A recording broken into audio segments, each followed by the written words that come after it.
What's up, Fantastic family? It's your girl Fantastic, and I am back with another video.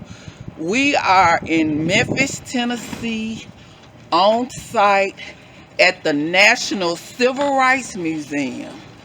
This museum is the place that Dr. Martin Luther King was assassinated. Now, I'm not going to be able to take you on the inside because it's closed due to COVID. But I will show you the very spot that our very own Dr. Martin Luther King was killed. So, buckle up.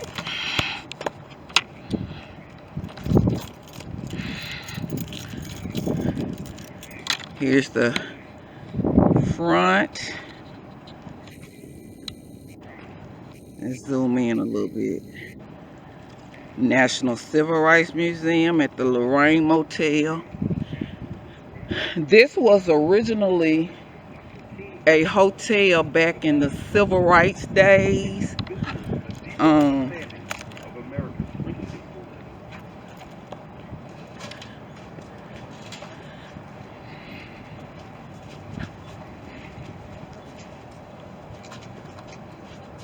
Blacks weren't allowed to go in the nicer hotels.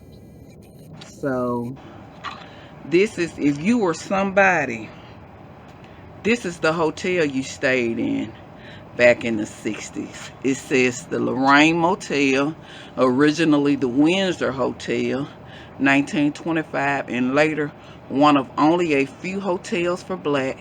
It hosted such entertainers as Cab Calloway, Aretha Franklin, Count Basie, B.B. King, Nat King Cole, Walter, and Lori Bailey.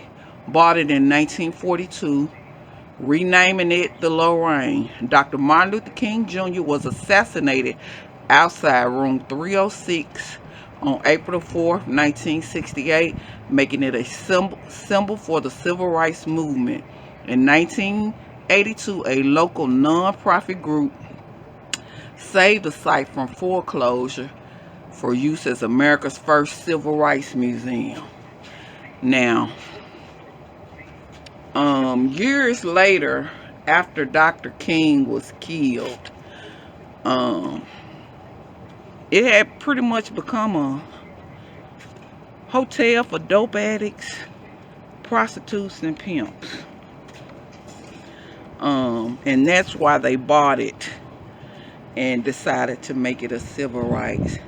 Those are the very cars that was sitting there when he was murdered. The exact cars. You got a Dodge and a Cadillac. That room where the wreath sits, that is where Dr. King was murdered. I wish I could take you all in. It has such a creepy feeling. They got a lunch counter in there with people sitting at the lunch counter, and then they got like a bus with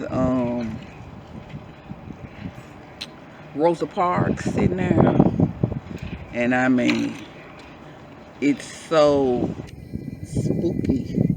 It's like it's real people. It's just the mode. But this is, again, it was Lorraine Motel and later changed to the Civil Rights, National Civil Rights Museum at Lorraine Motel. Here is the rest of the premises. That's a tribute.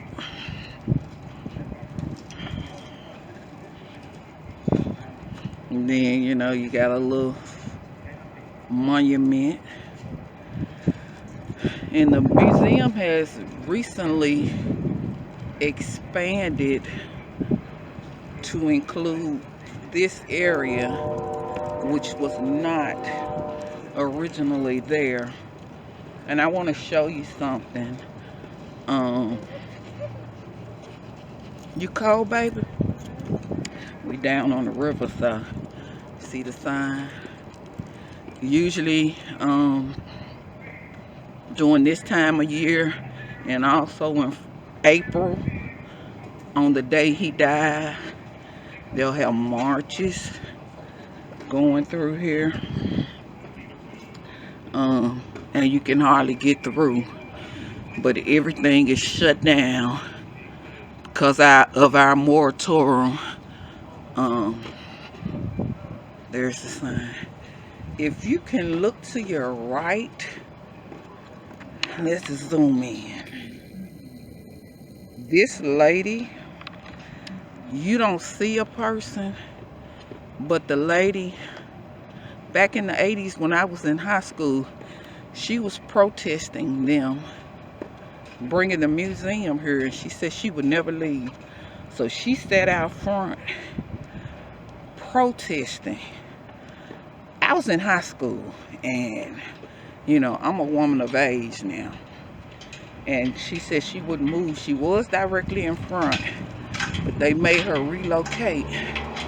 Her name is Jacqueline Smith. If you see the sign, let's see, can we zoom in?